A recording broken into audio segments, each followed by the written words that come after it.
రాష్ట్రంలోని నిరుద్యోగులు మరోసారి రోడ్డెక్కారు. గురుకుల టీచర్ల అభ్యర్థులు సీఎం రేవంత్ రెడ్డి ఇంటి ఎదుట ఆందోళనకు దిగారు. తమను వెంటనే విధుల్లోకి తీసుకుంటూ పోస్టింగ్లు ఇవ్వాలని డిమాండ్ చేస్తూ సీఎం రేవంత్ రెడ్డి ఇంటిని ముట్టడించారు.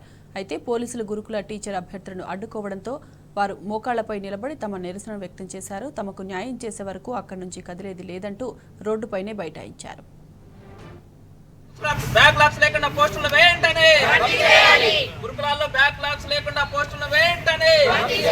న్యాయం చేయాలి, న్యాయం చేయాలి, న్యాయం చేయాలి, న్యాయం చేయాలి. హైకోర్టు ఇంటీరియం ఆర్డర్స్ వేయండి. హైకోర్టు ఇంటీరియం ఆర్డర్స్ వేయండి.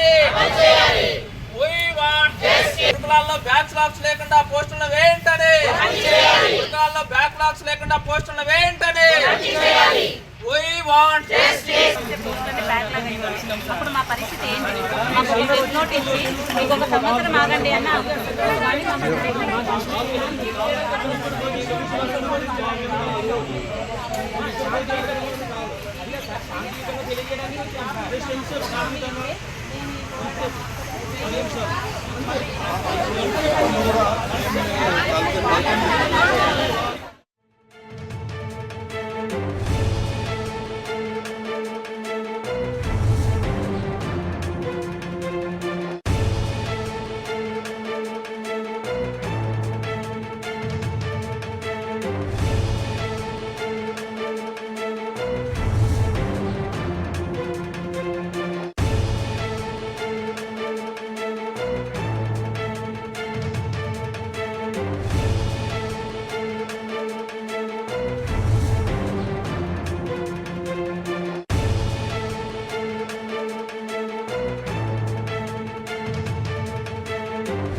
రాష్ట్రంలోని నిరుద్యోగులు మరోసారి రోడ్డెక్కారు. గురుకుల టీచర్ అభ్యర్థులు సీఎం రేవంత్ రెడ్డి ఇంటి ముందు ఆందోళనకు దిగారు. తమను వెంటనే విధుల్లోకి తీసుకుంటూ పోస్టింగ్లు ఇవ్వాలని డిమాండ్ చేస్తూ రేవంత్ రెడ్డి ఇంటిని ముట్టడించారు. అయితే పోలీసులు గురుకుల టీచర్ అభ్యర్థులను అడ్డుకోవడంతో వారు మోకాళ్లపై నిలబడి తమ నిరసనను వ్యక్తం చేశారు.